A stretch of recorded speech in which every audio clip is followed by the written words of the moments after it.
Welcome to Badass Fans Live. We are here with TUFT today. Thank you guys for coming in and hanging out. Thanks for having us here to hang out. We're gonna take each of you are gonna have a turn at the wheel. So who wants to start it off? Kevin, do you want to since you're closest? And I'll spin for you. Oh, just that let would me be great. stop. Yeah. Yeah. That Okay, sounds you really ready? good. Stop. One thing you love about your bandmates. Aww. Oh, that's a sweet one. I love about them individually or about them as a whole? However you want to do it. Let's just pick one member and. Wait, just one thing? Does anyone want to specifically vie for the compliments? I think we know the answer to that question. No. Do it for everybody. I like them because they all take their music very seriously, but they don't take themselves seriously. Oh. And that is a very good quality to have, and I love each and every one of them. That's the best answer we've ever gotten. Yeah, probably. could have been funnier. Too sincere. Cool. All right, Too let's sincere. take it again. Yeah. That one again? Nice. All right, ready? Yeah, All okay. right, here we go. Stop! Oh, say one so you get another spin. Yeah, another spin. Let's do another Yeah, one. let's do another one. Chris has no. Chris has nothing nice to say. Stop! Best live show you've ever seen. Ooh, jeez Louise. I had a better answer for that. I would say the one I saw, there was a show a few years ago at Lollapalooza when I was growing up. I wasn't even that big of a fan of theirs at the time, but the Roots had like a certain lineup at one time that was just like insane and like it like sucked me in and like blew me away. So that one stands out. I don't know if it's the best, but I really enjoyed a Roots show in 2007. Okay.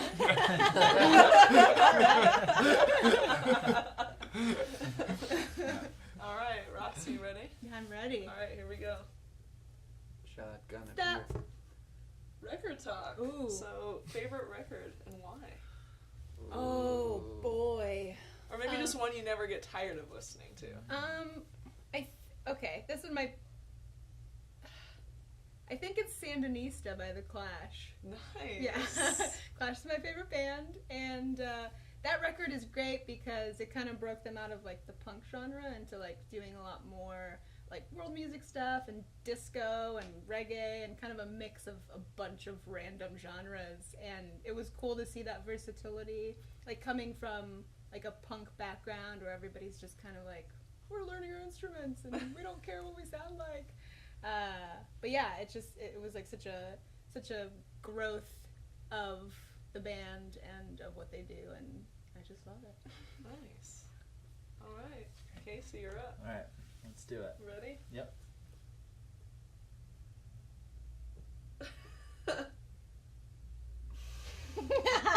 Nice. Oh. Stop. One song you never skip. Huh. One song I never skip. I feel like I really turn my back hard on things that I like. So it's hard to think. The hell is that? Wait a minute. Like I'll like something for a time, and then I'll be like, I can't do it anymore. Yeah. Get out of my get out of my life. No, but there's a few good ones. There's a couple good songs. In the world, No, there's a couple of good ones. I think lately it's been Michael McDonald. I keep forgetting. We're not in love. I keep forgetting we're not in love anymore. Yeah. It's that song. Yeah. Ooh, I think they're lately. gonna need to buy the rights to that. Yeah. Too That's pretty accurate. good. Yeah, I think right now that's my non-skip song. Okay. All right. All right. Well, let's move on to some band questions. So, when and why did each of you start playing music? Should we go reverse order? Yeah, reverse. My parents both played music. They had a band that played a lot of weddings and parties when I was growing up. So I was confused. I thought that they wrote the songs that they played. So like a lot of like Peaceful Easy Feeling, I thought that was like a song my mom wrote. That's amazing. Turned out not to be true, but she did have some great songs. My mom wrote some great songs. She played music all growing up, and my dad and her had a band together, like I said, and so I had music around me growing up, and always wanted to perform. And then I finally got to an age where learning how to play guitar would also earn me friends and possibly the attention of girls, and I was excited about that. So those two things coming together, being able to express myself and possibly make friends, it just felt like the perfect time to do it.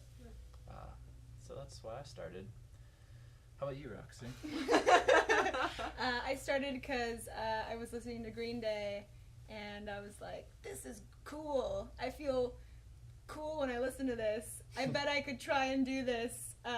If Billy Joe Armstrong can play guitar, I bet I could learn how to play guitar. And that was it. Nice. Come from not a non-musical family, and I got really into the Beatles for some reason when I was in like kindergarten. That was like the first band that I like saw it, because I think they were like remarketing them at the time when like cassettes and CDs came out, so they were like reissuing all of the stuff. So I got obsessed with them, and wanted to play the drums. Ringo wasn't my favorite Beatle at the time. I really like him now. But who's your favorite Beatle now? now? Living? No! I derailed. Go ahead. keep talking. We'll come back to that. But anyway, yeah, then my parents were kind of like, I would just build drum kits out of like a bunch of stuff, and rightfully so, they didn't want to buy an expensive drum kit when I was like going through phases. But I eventually just got like a snare and would make my own drum kits until I finally got one, and yeah, I've just been playing ever since then. So yeah. I didn't play until probably late in high school, and it was just because I loved going to see shows so much, but I also did not have a musical family, and so I figured, I'll just play bass. That seems a lot easier than a bunch of strings. I can absolutely play one at a time. Yep. All right. And how did all of you guys meet? We met, I'm trying to think, I met Roxy first. Mm-hmm. I think it's all, Kevin and Roxy and I all met kind of through the comedy world, through friends at Upright Citizens Brigade. Roxy was taking some classes with people that I moved out from North Carolina with, and then Kevin and Roxy met shortly after that and became lovers. And we were looking for a bass player right at that moment as well, so it kind of worked out perfectly. You started playing before you and Roxy met, I think. I think it was. No, I think it we was met a while during ago. the time that we were loving each other. I think we were lovers. It was fresh. As you asked me to play bass. Yeah, I think Disgusting. We can just edit this out. No, It's I fine. try to find. I feel like it's best to find people who are either like just falling in love or like in the honeymoon period, because you can hear it in the way that they play. There's a lot of pining, but also like a release finally after that build up. But Chris, we met later. I think Kevin and Roxy met you first, so I'll let them Yeah, tell you that played tale. with Detective. Yeah, we kind of met through me playing through a different band, and I think we met right around the time that they were in need of a drummer to play some shows, so it kind of just worked out. Nice. Yeah. Okay. And why the name TUFT? We had another band name for a while, and we got to a point last year where we were kind of reconfiguring things a little bit, and we had a new album that we were going to come out with, and having had the other band for a few years, we had built up more of a catalog, and it felt almost heavy after a little while when you're picking out like the songs you're going to play for a show, or you're meeting new people and showing them your band. When you have this really wide catalog of things, it's hard to like pick and choose what you want them to see. So it was just kind of felt like a time to pick a fresh name and make a fresh start with the album. And TUFT was a word we found after going through kind of a list of things. We were just putting in different band name ideas to this running list, and TUFT was the first one that we all felt like hit all of our band name needs, where it's something succinct and it has a the association with it matches the music enough, and it's not taken by another band, which is very difficult now that you can just have a band name by signing up for a MySpace account. I think that's the main. That's the only thing you really have to worry about is the MySpace account being taken, because that's where everybody's going to find their music these days. Yeah. Okay, and how does your creative process typically work? Do you guys all work as a team? Does one person throw something in and bring it to everybody else?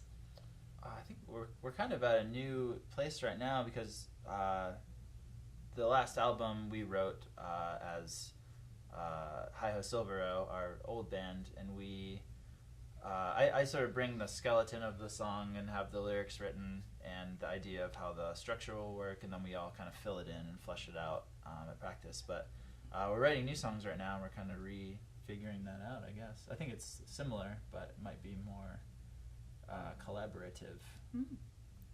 We'll check back with you. And what do you guys think are some big challenges for being just an indie band, and especially in Los Angeles? Do you guys want to go first? Yeah, I think Los Angeles is kind of a weird place where like you there's like different there's no like one like the there's so many like indie bands and musicians around here, and like a lot of them are on a really cool track, and a lot of times like cool things are, you know, you can make cool things happen. A lot of times you can't really, and it's just kind of like I'd say like the hardest. What was the question?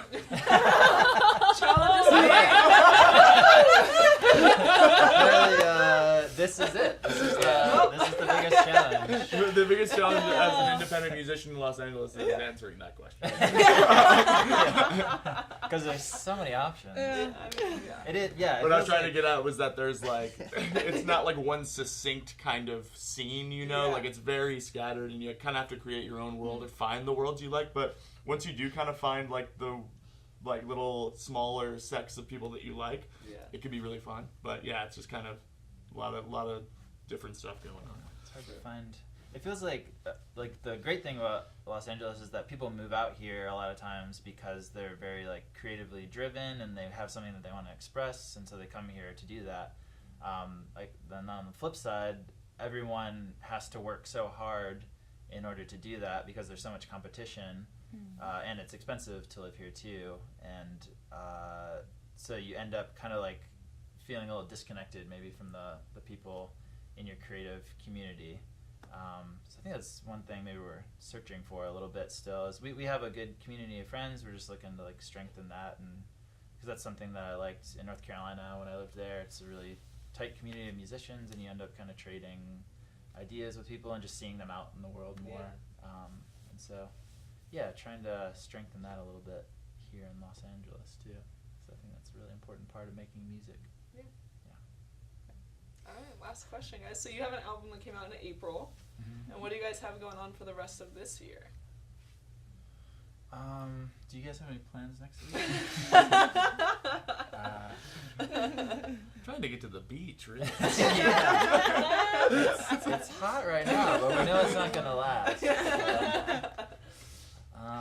We are playing shows right now, and we're writing new songs and working on recording those, kind of refiguring out how to do that as well. So no huge things that I can be like, we're putting out an album on this date, like we had last year. So I'm also getting used to figuring out what to say so that it sounds like we're very busy and important, but we're just writing new songs. That's and important. That's being busy. Getting Yeah. strong. We're growing. We're eating the right things. We're exercising. Our There's no musical- shame in We actually anything are. you're saying. No. I mean, I feel great about it. I just, I know that PR-wise, it's really important to make us sound very busy. Also, eye contact is important Yeah, for exactly. PR. I saw you really make love to the camera when you answered that. We're very busy right now. We've got a lot going on. Just check out our Facebook page. If you go there, you'll see a just big list of our accomplishments, and we're getting lots of good write-ups. We're succeeding. Don't worry about me and Mom. I'm fine. doing great out here. Shout out to all our moms, by the way. Hi, Mom. And that's it, guys. So great ending with the shout out to moms. So, we're done. Maybe that.